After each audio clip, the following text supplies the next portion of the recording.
What's going on, everyone, and welcome back to a brand new Star Wars gaming video. In today's video we're going to be talking about EA saying that it will double down on Star Wars games going forward and what that could potentially mean for Battlefront 3. Before we get fully into this video, make sure to let me know down in the comments section below if you'd like a Battlefront 3 and what you'd like to see from it. Make sure to smash a like on this video to show support for it, and make sure to subscribe if you're new to be kept up to date with all Star Wars gaming news. But now let's get into the topic of today's video. So after the gigantic success of Battlefront, Jedi Fallen Order and Galaxy of Heroes, EA are looking to ramp it up and double down on Star Wars games in the future. EA CEO Andrew Wilson said up is his hope, up and to the right, and he said that about where he hopes the company will take Star Wars in the future. He said they have a tremendous relationship with Disney, a tremendous relationship with Lucas, and they have a long-standing relationship with them, going all the way back to Star Wars The Old Republic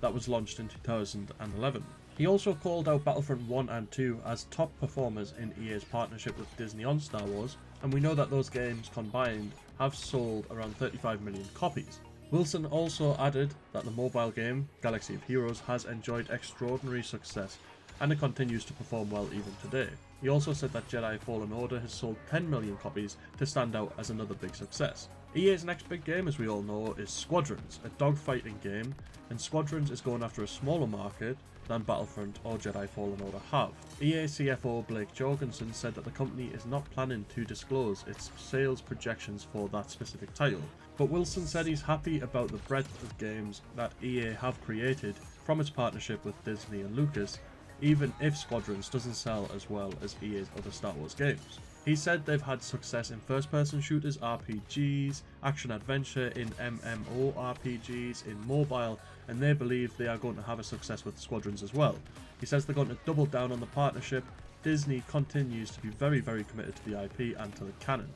He says they've got a great combination of IP, great development expertise and experience, and success from across the genres, across the platforms, across business models. And he says they've got new generations of fans coming into the IP all of the time, so the expectation is that they think there continues to be a really, really strong opportunity in and around that relationship and that IP going forward. And we all know that EA's history with Star Wars hasn't been entirely smooth sailing. Battlefront 2 was heavily criticised ahead of the release for its use of microtransactions and loot boxes, and in response to that, EA removed the loot boxes from the Battlefront 2 game, and while microtransactions later returned, players could no longer use real money to buy loot boxes that could contain items that affected the gameplay. And obviously we all know from there, Battlefront 2 turned out to be a massive success, and from what Andrew Wilson and Blake Jorgensen have actually said in this interview and what they've talked about, it sounds like they are hoping to renew the license for longer than they actually have left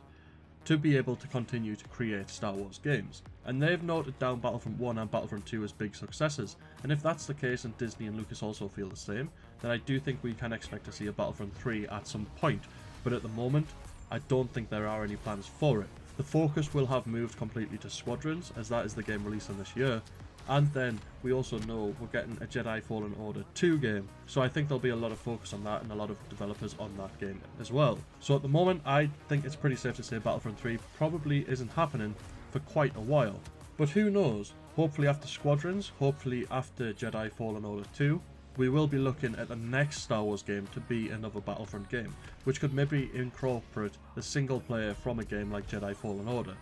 the Starfighter gameplay from the game Squadrons, and then other factors as well from the Battlefront games, which have been massive successes once they have sorted out their issues. I also think a Battlefront 3 game also relies on the success of Squadrons and Jedi Fallen Order 2. I think if those two games flop, then we can probably expect no Battlefront 3, where if those two games are big successes like Andrew Wilson has said he expects them to be, then I think we can definitely expect to see another Battlefront game at some point in the future, and I guess we'll just have to wait and see what happens with Star Wars games in general to see if any other developers might get to use the license and get to make some Star Wars games of their own. That is all for today's video, so let me know down in the comments section below if you would like to see a Battlefront 3 and what other Star Wars games you would like to see. Make sure to smash a like on the video if you have enjoyed it, and if you are new, make sure to subscribe to be kept up to date with all Star Wars gaming content. But other than that, we'll see you in the next video.